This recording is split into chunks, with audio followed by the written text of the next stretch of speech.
तो आज हम समझेंगे कि ऐसी 5 गलतियों के बारे में, 5 क्लासिक मिस्टेक्स के बारे में आपको मैं बताऊंगा।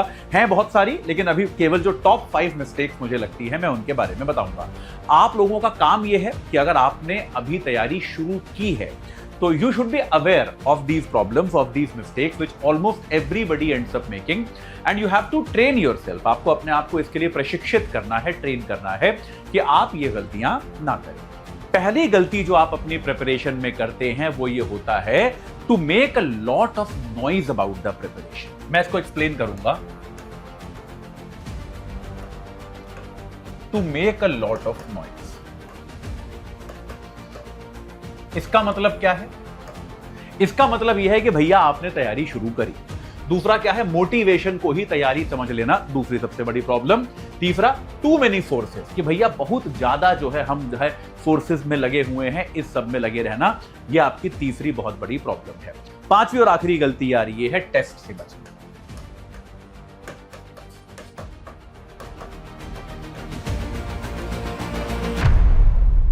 Hi students, my name is Atul Jain और आज मैं आपके सामने लेकर आया हूं कुछ ऐसी कॉमन गलतियां जो यूपीएससी की तैयारी करने वाले या सिविल सर्विसेज की तैयारी करने वाले तकरीबन सारे एस्पिरेंट्स कभी ना कभी कर देते हैं। ये गलतियां ऐसी हैं कि भाई कई बार हमको पता भी नहीं चलता कि हम ये गलती कर रहे हैं, but we end up doing them, क्योंकि हम थोड़े से अनअवेयर होते हैं। हम अपने आप को उतना क्रिटिकली एग्जामिन करते नहीं, अपने आप को, अपनी प्रिपरेशन को हम उतना क्रिटिकली देखते नहीं। कई बार ऐसा भी होता है कि हम कई बार इन गलतियों को तैयारी मानने की गलती कर देते हैं। हमको लगता है कि हम जो कर रहे हैं यही प्रिपरेशन है, यही प्रिपरेशन का हिस्सा है, लेकिन वो प्रिपरेशन का हिस्सा एक्चुअली होता नहीं है, वो प्रिपरेशन से बहुत अलग चीज होती है। ये भी हमको कई बार लगता है। तो इस कारण से हम कई बार ये गलतियां कर देते हैं, ये मिस्टेक्स कर देते हैं, और फिर इन मिस्टेक्स की कीमत हम कैसे चुकाते हैं? अपनी तैयारी को पूरी तरह से डिरेल करके, अपनी तैयारी को खराब करके हम इनकी कॉस्ट चुकाते हैं। ये बहुत महंगा हमको पड़ता है, ये सारा पूरा एक प्रोसेस जो है। तो आज हम समझेंगे कि ऐसी 5 गलतियों के बारे में, 5 क्लासिक मिस्टेक्स के बारे में आपको मैं बताऊंगा। हैं बहुत सारी, लेकिन अभी केवल जो टॉप 5 मिस्टेक्स मुझे लगती है मैं उनके बारे में बताऊंगा। आप लोगों का काम यह है कि अगर आपने अभी तैयारी शुरू की है तो you should be aware of these problems, of these mistakes which almost everybody ends up making and you have to train yourself। आपको अपने आप को इसके लिए प्रशिक्षित करना है, ट्रेन करना है कि आप ये गलतियां ना करें। दूसरी चीज आपको यह करनी है कि अगर आप इन गलतियों को कर रहे हैं तो यह बहुत इंपॉर्टेंट चीज है कि आपके पास एक सेल्फ क्रिटिकल आई होना बहुत जरूरी है, कि मैं अपनी खुद की गलतियों को एग्जामिन कर पाऊं कि यार क्या ऐसा है कि मैं ऐसी क्या मैं ये गलती कर रहा हूं, क्या मैं इस ट्रैप में, इस वेब में तो नहीं जा रहा हूं। और अगर आप जा रहे हैं तो उससे क्विकली बाहर निकल जाइए। देखिए, गलत रास्ते पर चले जाना ये बहुत कॉमन है, क्योंकि लंबी तैयारी है, बहुत सारा कंटेंट है, बहुत मटेरियल अवेलेबल है, बहुत भटकाव है, बहुत डिस्ट्रैक्शंस हैं। ये होगा, सबके साथ होता है, आपके साथ भी होगा, मेरे साथ भी हुआ था। हमारे टाइम में फिर भी उतना कंटेंट और मटेरियल, इंटरनेट वगैरह उतना था नहीं, तो आपके साथ तो होने की पॉसिबिलिटी बहुत ज्यादा है। अगर ऐसा हो गया तो इसमें कोई खास चिंता की बात नहीं है। हाँ, इंपॉर्टेंट यह है कि अब अगर आपको लग गया कि यार ये गड़बड़ हो रही है तो उसको छोड़कर उससे निकलना बहुत जरूरी है। उसमें फंसे मत रह जाइए ना, don't get stuck in there. ये बात समझ रहे हैं कि नहीं? मतलब उसमें अटके रह जाओगे अगर, तो बड़ी दिक्कत हो जाएगी। अगर उसमें अटक गए तो अटक गए, फिर बड़ा प्रॉब्लम हो जाएगा, फिर उससे बाहर निकलने का कोई खास तरीका आपको समझ नहीं आएगा। ये बात समझ में आ गई कि नहीं आ गई? तो ये एक इंपॉर्टेंट डिसीजन है जो आपको लेना पड़ेगा। ये आपका निर्णय जो है ये सही तरीके से आना चाहिए। ये बात समझ में आई? तो चलिए अपना डिस्कशन शुरू करते हैं। हमारी 5 top mistakes. What are the 5 top mistakes that any aspirant makes?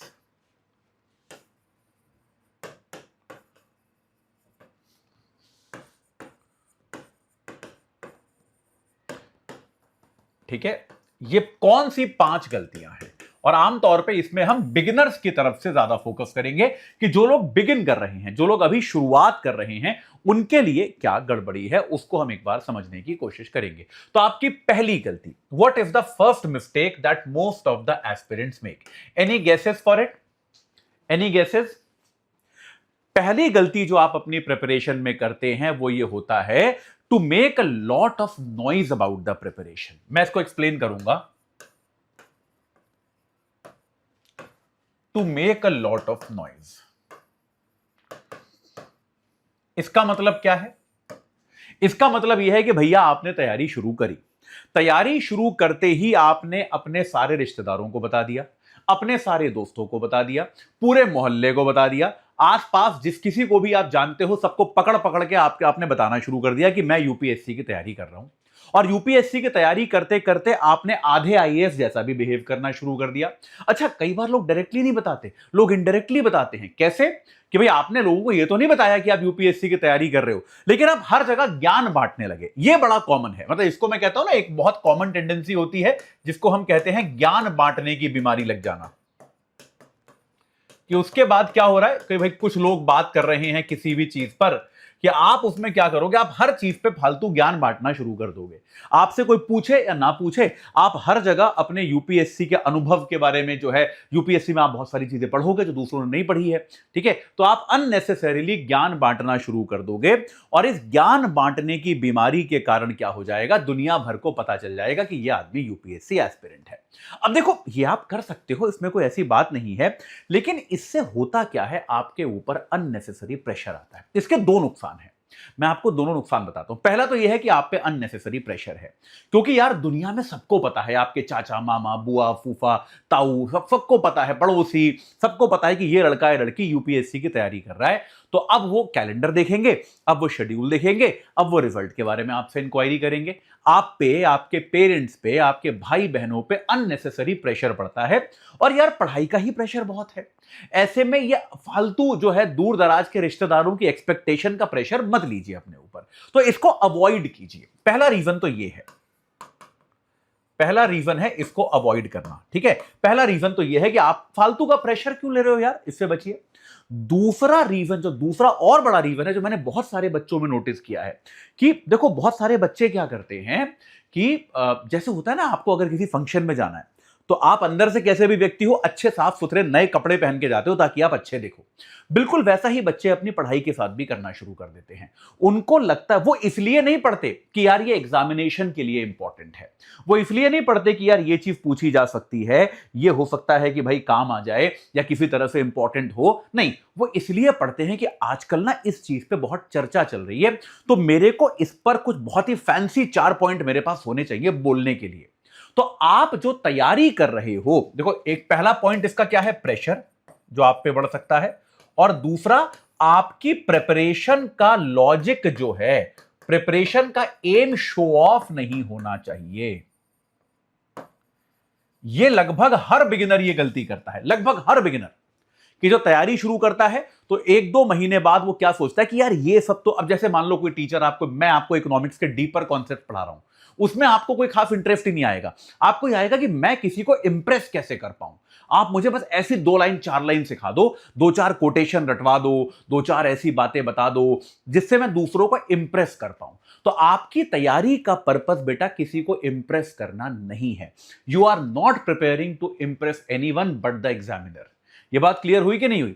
लेकिन अगर आपने बहुत ज्यादा पब्लिकली चिल्ला चिल्ला के तैयारी करनी शुरू करी है तो फिर क्या होगा, आपको दोस्त मिलेंगे, आपको जो है हो सकता है आपको कोई ऐसा व्यक्ति मिले जिसको आप पसंद करते हैं, आप लाइक करते हैं, आप उसको इंप्रेस करना चाहोगे हमेशा पूरे समय, आप अपने रिश्तेदारों को, अपने कजन्स को, सबको इंप्रेस करना चाहोगे, और उसके लिए आप ऐसी चीजें पढ़ोगे जिनका सिलेबस से कोई खास लेना देना है नहीं, ठीक है। तो ये क्लासिक गलती है, प्लीज प्रिपेयर इन साइलेंस, जिसको हम कहते हैं ना, चुपचाप तैयारी कीजिए।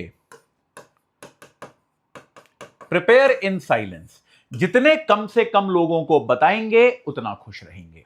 आपके पेरेंट्स को बताना ऑब्वियसली जरूरी है, आपके जो है भाई कुछ खास दोस्त हैं आपके 1-2, कुछ आपके मान लीजिए बहुत ही आपके भाई बहन हैं, आपकी कोई गर्लफ्रेंड बॉयफ्रेंड, जिसको आपको बताना लगता है कि यार इसको बताना एसेंशियल है, केवल उतने ही लोगों को बताइए। किसी भी अननेसेसरी व्यक्ति को पता नहीं होना चाहिए कि आप सिविल सर्विसेज की तैयारी कर रहे हैं। मतलब अपने पेरेंट्स को भी बोलिए कि रिलेटिव्स वगैरह को ना बताएं। रिलेटिव्स को बोल दें कुछ और कर रहा है, कहीं नौकरी कर रहा है, कहीं चला गया लड़का वहां पे नौकरी कर रहा है ना, किसी जॉब की ट्रेनिंग कर रहा है, इंटर्नशिप कर रहा है, कुछ भी बोल दें, लेकिन सिविल सर्विसेज की तैयारी कर रहा है, ये मिनिमम लोगों को पता होना चाहिए।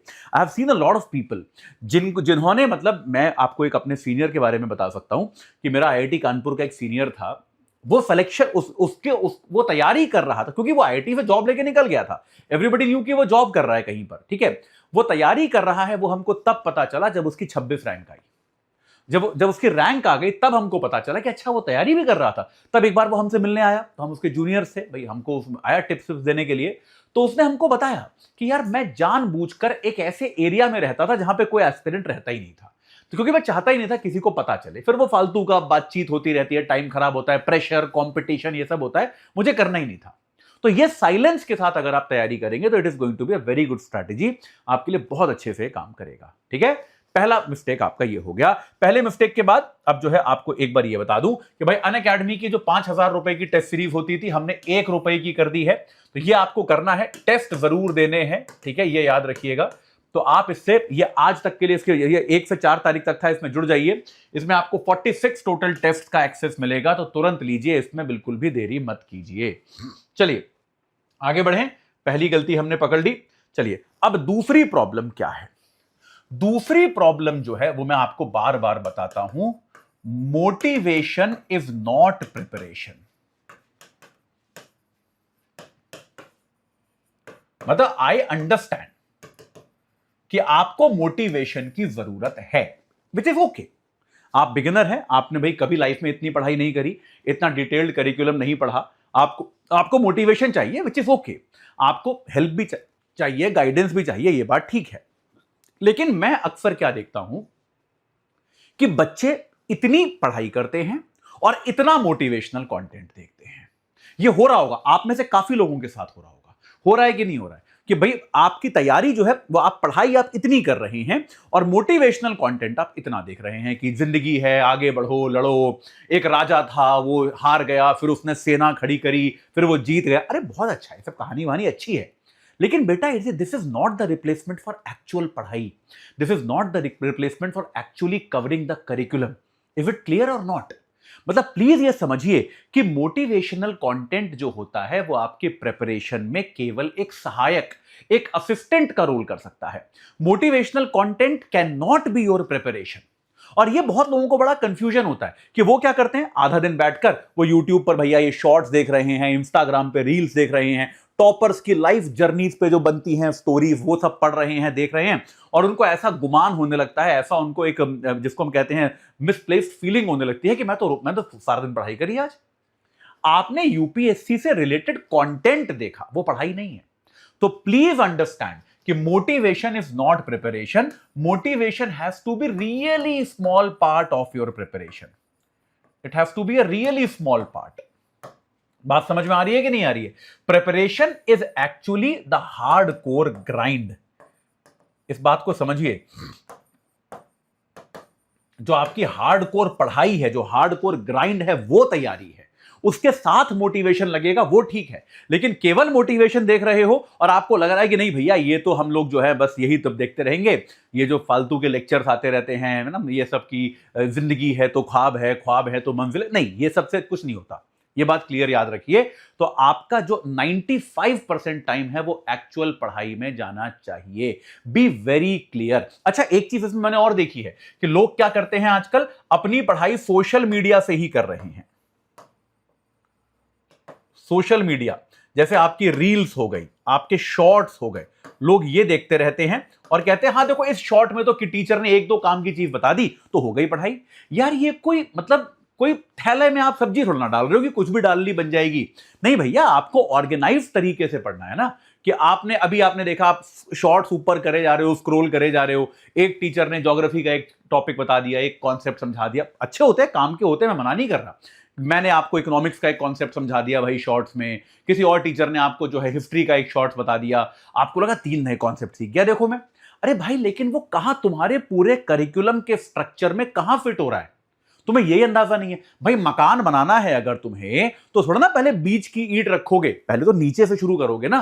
तो भाई ये सब जो रैंडम सोशल मीडिया पे रैंडम ब्राउजिंग करके जो आप वीडियो देख रहे हो, ये आपकी प्रिपरेशन नहीं है। This is not your preparation. ये एकदम याद रखिएगा। ये आपका जो है, जब आप एक लेवल पे पहुंच जाओ उसके बाद आप ये असिस्टेंस ले सकते हो, उसके पहले नहीं। हार्ड कोर आपका जो तैयारी है, जो किताबों के साथ आपके या फिर किसी टीचर के लेक्चर्स के साथ जो तैयारी होती है, वो आपको करनी ही पड़ेगी। उसके बिना आप अगर ये सोशल मीडिया वगैरह देखते रहोगे, तो this can not be your preparation in the beginning. ठीक है, चलिए तीसरी गलती क्या है? तीसरी गलती है टू मेनी सोर्सेस। ये तो आई थिंक हर कोई बाद तक करता रहता है। टू मेनी सोर्सेस मतलब too many sources of anything. कि आप क्या करते हो, आपको पॉलिटी पढ़नी है, लक्ष्मीकांत भी खरीद लाए, डीडी बसु भी खरीद लाए, सुभाष कश्यप भी खरीद लाए, एनसीईआरटी भी खरीद लाए, आप जो है इग्नू का मटेरियल भी खरीद लाए, 3-4 कोचिंग के नोट्स भी ले आए, पिछले साल के टॉपर के हैंड रिटन नोट्स भी ले आए। अरे भैया ये सब पढ़ोगे कब? क्या पूरे साल केवल पॉलिटी ही करते रहोगे क्या? और कुछ नहीं पढ़ना है क्या? केवल पॉलिटी में ही टॉप करना है क्या? पॉलिटी में गोल्ड मेडल लेके आने का प्लान है क्या? ऐसा तो करना नहीं है। तो प्लीज आप इस बात को समझिए। इसमें एक आप थंब रूल बना लो, आपका काम हो जाएगा। वो क्या है कि जब तक एक मटेरियल खत्म ना हो, जब तक एक मटेरियल समाप्त ना हो, तब तक दूसरा नहीं खरीदना। एकदम क्लियर है। तब तक दूसरा नहीं खरीदना है, यह बात क्लियर है।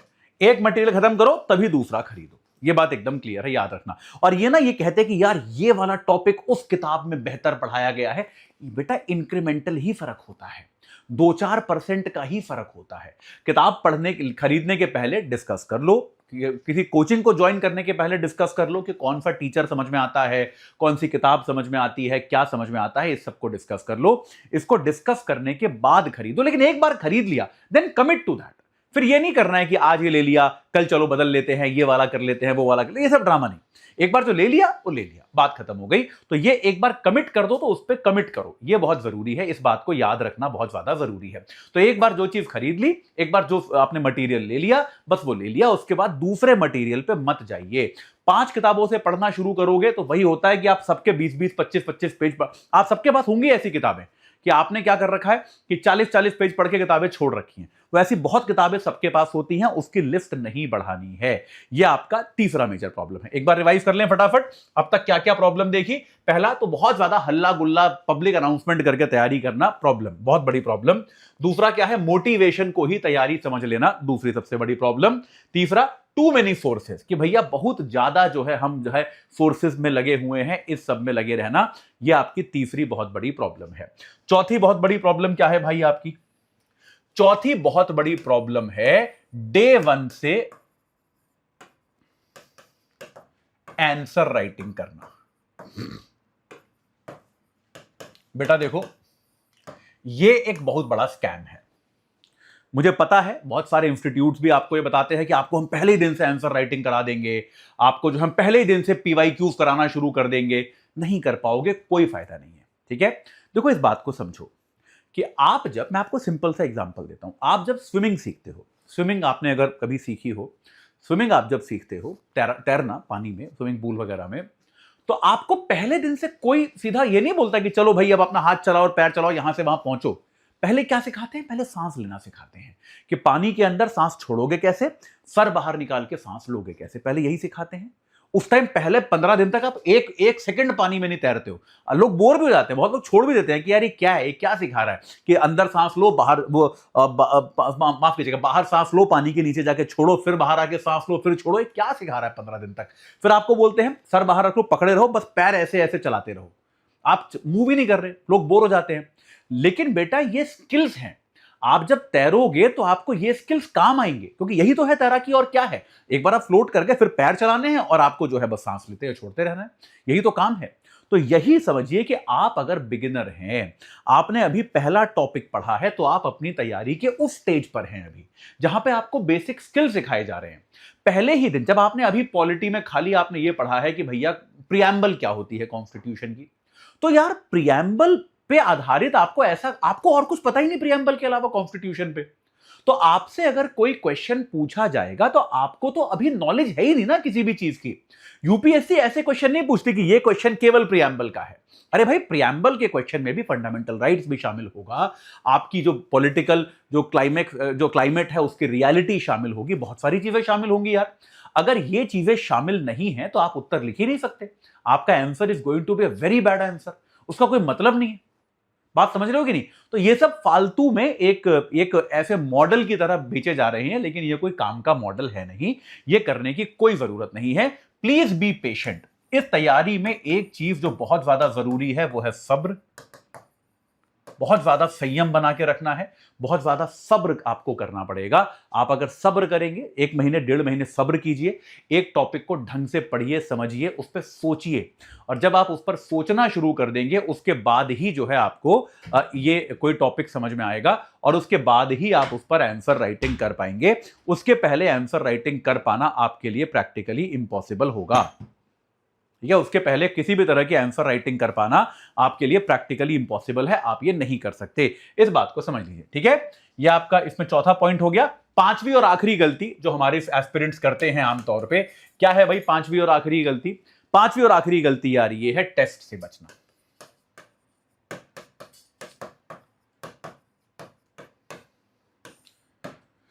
यार देखो, मैं बार बार ये एक चीज सबको कहता हूं कि आपको हमेशा आपकी तैयारी का जायजा लेते रहना पड़ेगा कि यार what is the review, what is the condition of my preparation. आपको हमेशा उसका एक जायजा, उसका एक एस्टिमेट लेना पड़ेगा कि आपकी जो प्रिपरेशन है वो किस लेवल की है, वो कहां तक पहुंची है।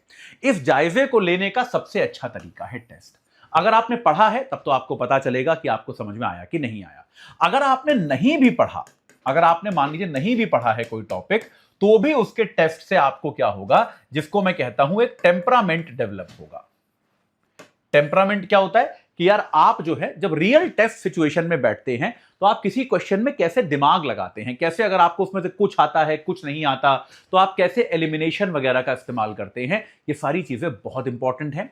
तो जहां भी जैसे भी टेस्ट मिल जाए उसको जरूर दीजिए, है ना। टेस्ट को मत छोड़िए। टेस्ट को छोड़ना एक कायराना हरकत होती है, इट्स अ वेरी कॉवर्डली हरकत। और मुझे ऐसा लगता है कि ज्यादातर बच्चे टेस्ट इसलिए छोड़ते हैं क्योंकि अंदर से उन्हें कॉन्फिडेंस नहीं होता, उनको लगता है कि उनकी तैयारी ठीक से चल नहीं रही है। तो ये 5 क्लासिक गलतियां हैं जो बच्चे अक्सर करते हैं, जो मैं चाहूंगा कि आप हमारे एस्पिरेंट्स हैं, हमारे स्टूडेंट्स हैं, आप ये गलती कभी भी ना करें। इनसे जुड़ी हुई अगर आपके दिमाग में और भी कोई गलती आ रही है, और भी कोई पॉइंट आ रहा है, तो आप मुझे कमेंट सेक्शन के माध्यम से बताइए, या फिर इन 5 गलतियों से बचने में अगर आपको कोई चैलेंज आ रहा है तो आप मुझे जरूर बताइए। I will definitely try to address that in my next video. ठीक है, चलिए, थैंक यू सो मच इस चर्चा से जुड़ने के लिए।